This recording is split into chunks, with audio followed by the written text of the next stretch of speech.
About a year and a half ago, I set up a table in the high school here in Astana with a handwritten sign in front of me which said, "Ask me anything or debate me about anything."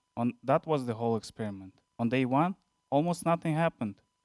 Student walked past, smiled, and kept walking. Someone asked something small and careful, but most were shy. They thought that the table wasn't really for them. Day two, it was different. Someone asked something big, then someone else did. Someone, one student actually stayed to argue with me whether free will exists. By the afternoon, there was a small crowd around me. By day three, I couldn't leave. Students were waiting. They even started debating each other while waiting for their turn. They asked me about black holes, about dreams, about whether math is discovered or invented. By the time the experiment ended, they wanted me to stay longer. Nobody forced them to ask me, but something in them just woken up. Hold that picture in your head. 3 days, one table, and one sign, and a room full of teenagers who didn't want the conversation to stop. That story is not about me. That story is about what happens to curiosity once you open a door.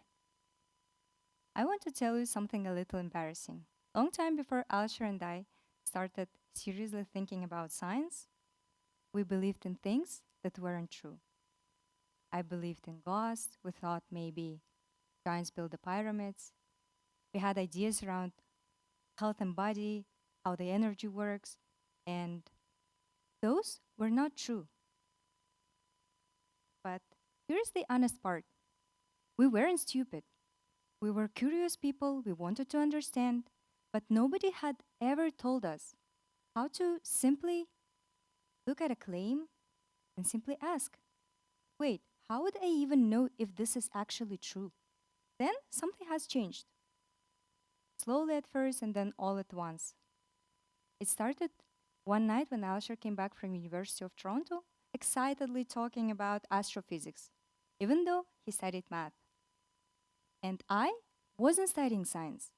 My world was designed, but the way he talked about it made me see something new. Understanding a world isn't the club that I'd been kicked out of. It was simply a door that I never tried to open. But that conversation never really stopped. For the next 10 years, I kept asking, arguing, learning, debating, questioning. And slowly, I became a different person. I made decisions differently. I made I read the news differently.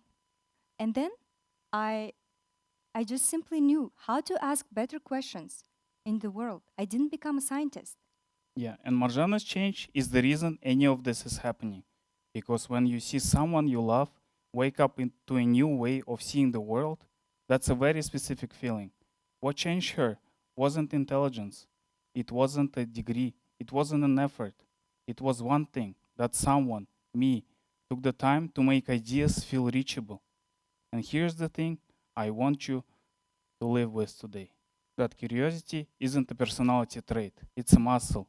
And locked doors kill it. Not slowly, not gently, they kill it. When the world makes understanding feel expensive or technical or not for you, people don't get less smart. They get quiet. They stop asking.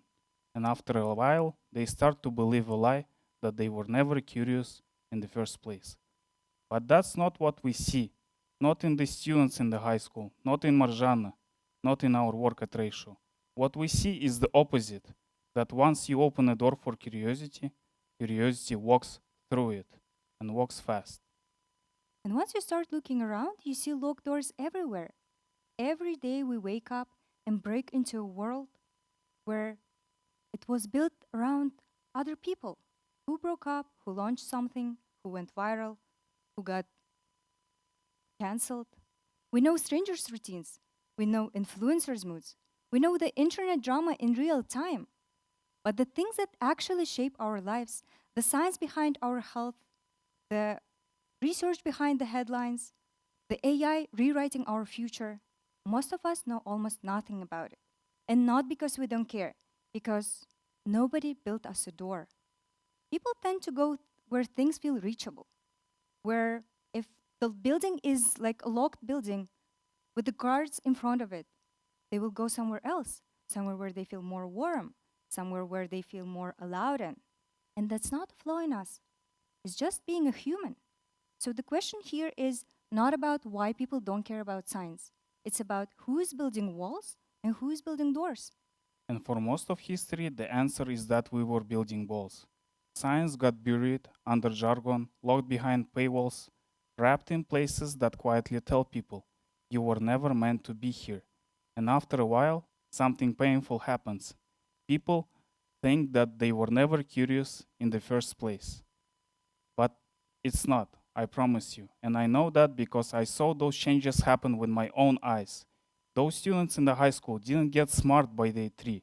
The only thing changed for them was that someone sat at a table and asked and said, ask me anything. And the door opened and the muscle came back to life. And honestly, it doesn't take much. People are not waiting for a perfect class or a famous teacher. They're waiting for permission. The one moment when the world says, yes, you are allowed to wonder about this. And yes, your question is a good one. That's almost the whole trick. And this matters right now more than it ever has because the world is changing fast. The AI is reshaping our work. The biology is reshaping the medicine. The information we get every day gets more strong, more confident, more emotional, and more wrong than ever. And people who will get through this moment very well are not the ones with the highest degrees. They are the ones who never let their curiosity go quiet. That's a survival skill now, not a hobby. Because if you cannot ask questions about the world will ask them for you. And you will not like the answers. But I don't want you to live with the worry. I want you to live with the opposite. Because here's the thing in every experiment we've ever run, in every conversation, in every classroom, in our own lives, we've seen it so many times, the curiosity has come back. It always did, it never failed. It was in all of us. The muscle is still there. In the people in this room who maybe gave up on it years ago, in some part of you that went quiet when the school told you that you're not smart enough or you're not a math person, the muscle is still there, it's just waiting.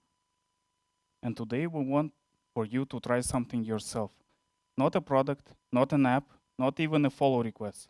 A small experiment, the same one we ran in that high school, but this time you try it yourself. So here it is. For 1 week, ask one question a day about something you do not understand. Just a question. It doesn't have to be big. It doesn't have to be scientific.